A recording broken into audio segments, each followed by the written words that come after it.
Assalamualaikum warahmatullahi wabarakatuh.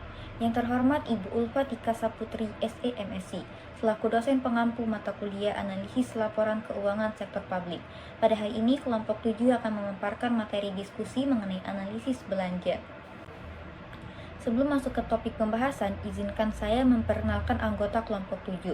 Saya sendiri, Sabrina Talida, dan rekan saya, Nisa Nurhanifa. Adapun topik pembahasan yang akan kami bahas ada pengertian belanja, analisis varians belanja, analisis pertumbuhan belanja, analisis keserasian belanja, rasio efisiensi belanja, serta yang terakhir ada rasio belanja daerah terhadap PDRB. Baik, yang pertama itu ada pengertian belanja.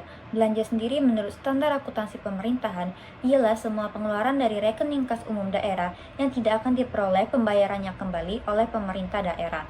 Nah, Belanja ini dipahami sebagai kewajiban pemerintah daerah yang mengurangi kekayaan bersih akibat transaksi dari masa lalu. Lalu, belanja berbeda dengan pengeluaran daerah, karena tidak semua pengeluaran yang mengurangi kas di rekening kas umum daerah dikategorikan sebagai belanja. Meskipun setiap belanja itu merupakan pengeluaran. Nah, pengeluaran daerah ini dapat berupa belanja ataupun pengeluaran pembiayaan. Nah, keduanya itu membutuhkan bukti pengeluaran kas. Tetapi pengeluaran pembiayaan ini membutuhkan bukti memorial serta persetujuan dari DPRD. Nah, perbedaan antara keduanya itu belanja digunakan untuk kegiatan operasional dan pembangunan yang mengurangi kekayaan bersih, sedangkan pengeluaran pembiayaan itu digunakan untuk penyertaan modal, pembayaran pokok utang, atau pemberian pinjaman yang tidak mengurangi kekayaan bersih. Lalu selanjutnya ada analisis belanja daerah. Nah, analisis belanja daerah ini sangat penting dilakukan untuk mengevaluasi apakah pemerintah daerah itu telah menggunakan APBD-nya secara ekonomis, efisien, dan juga efektif atau value for money. Nah, sejauh mana pemerintah daerah itu telah melakukan efisiensi anggaran, menghindari pengeluaran yang tidak perlu, dan pengeluaran yang tidak tepat sasaran. Lalu, berdasarkan informasi pada laporan realisasi anggaran, kita dapat membuat analisis anggaran, khususnya analisis belanja berupa analisis varians belanja, analisis pertumbuhan belanja, analisis keserasian belanja, rasio efisiensi belanja, serta rasio belanja terhadap PDRB. Lalu selanjutnya ada analisis varians belanja. Nah, analisis varians ini merupakan analisis terhadap perbedaan ataupun selisih antara realisasi belanja dengan anggaran. Nah, selisih anggaran belanja ini dikategorikan menjadi dua jenis, yaitu selisih yang disukai atau favorable variance, yaitu realisasi belanjanya lebih kecil daripada anggarannya. Dan yang kedua itu ada selisih tidak disukai atau unfavorable variance, yaitu jika realisasi belanjanya lebih besar daripada anggarannya.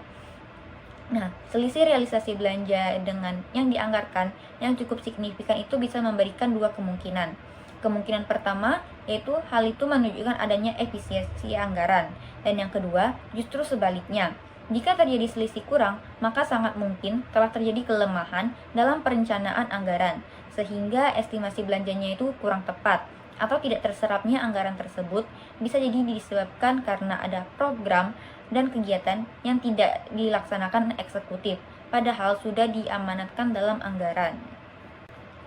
Lalu ada analisis pertumbuhan belanja. Nah, analisis pertumbuhan belanja ini sendiri bermanfaat untuk mengetahui perkembangan belanja dari tahun ke tahunnya.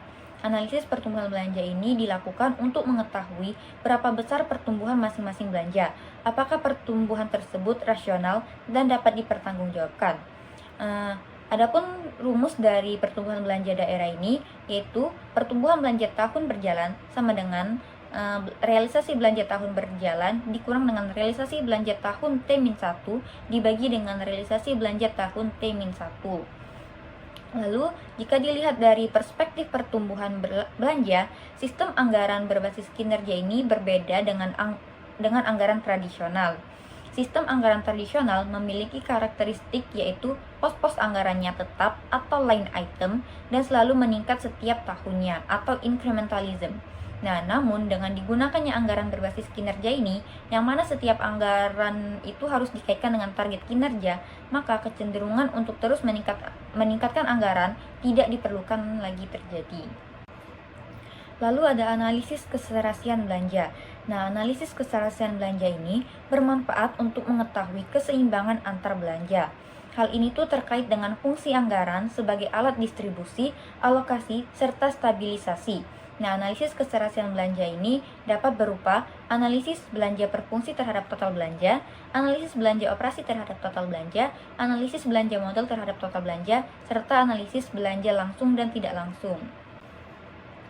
Lalu ada analisis belanja per fungsi terhadap total belanja. Nah, analisis belanja per fungsi terhadap total belanja ini dihitung dengan cara membandingkan belanja tiap-tiap fungsi terhadap total belanja dalam APBD. Nah, dalam hal ini terdapat 9 fungsi.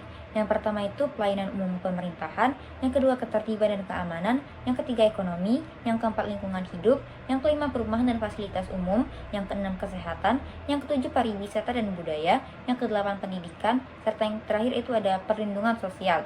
Nah, rasio belanja per fungsi terhadap total belanja ini dapat dirumuskan. Rasio belanja per fungsi sama dengan realisasi belanja fungsi dibagi dengan total belanja daerah. Contohnya seperti realisasi belanja fungsi pelayanan umum pemerintahan dibagi dengan total belanja daerah, dan sebagainya. Halo semuanya, perkenalkan nama saya Nisa Hanifah. Di sini saya akan melanjutkan penjelasan terkait materi kami yaitu analisis belanja. Di sini ada analisis belanja operasi terhadap total belanja yang merupakan perbandingan antara total belanja operasi dengan total belanja daerah. Belanja operasi ini adalah belanja yang manfaatnya habis dikonsumsi dalam 1 tahun anggaran, sehingga belanja operasi ini bersifat jangka pendek dan dalam hal tertentu itu sifatnya rutin dan berulang atau recurrent. Proporsi belanja operasi biasanya sekitar 60-90%.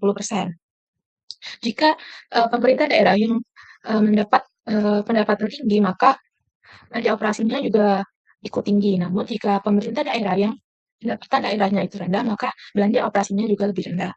Rasio dari belanja operasi terhadap total belanja yaitu realisasi belanja operasi dibagi dengan total belanja daerah. Lalu ada analisis belanja modal terhadap total belanja yang merupakan perbandingan antara total realisasi belanja modal dengan total belanja daerah. Nah, berbeda dengan belanja operasi tadi yang bersifat jangka pendek dan rutin. Nah, pengeluaran belanja modal dilakukan untuk memberikan manfaat jangka menengah dan panjang sehingga tidak bersifat rutin. Belanja modal ini akan mempengaruhi neraca pemerintah, yaitu menambah aset daerah. Adapun rumusnya yaitu realisasi belanja modal dibagi dengan total belanja daerah.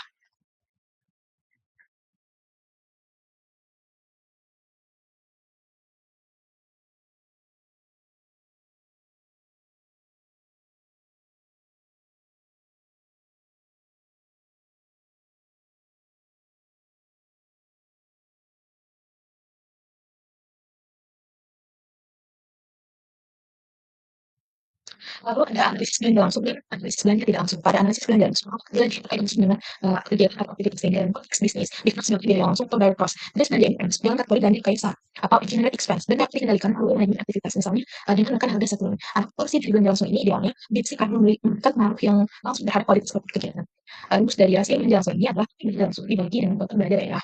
Lalu ada analisis belanja tidak langsung yang merupakan pengeluaran belanja yang tidak terkait dengan pelaksanaan kegiatan secara langsung. Dalam praktik bisnis, belanja ini disebut dengan biaya tidak langsung atau indirect cost dan dikategorikan sebagai biaya kebijakan.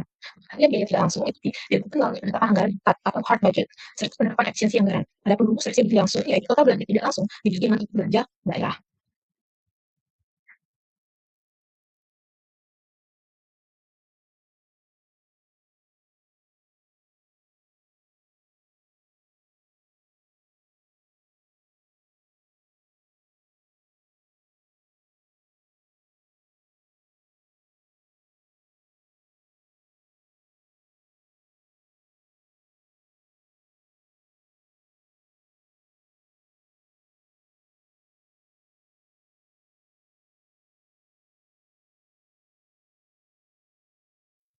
Lalu ada rasio efisiensi belanja yang merupakan perbandingan antara realisasi belanja dengan anggaran belanja.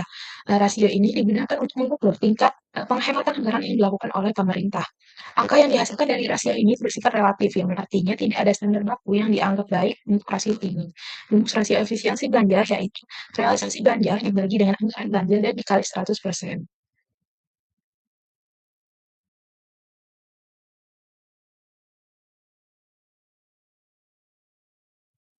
Yang selanjutnya yaitu rasio belanja daerah terhadap PDRB, merupakan perbandingan antara total belanja daerah dengan PDRB yang dihasilkan daerah.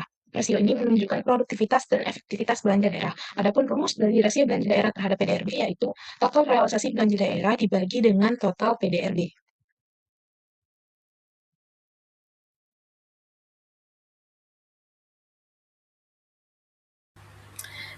Demikianlah penjelasan yang dapat kami sampaikan terkait dengan materi analisis belanja.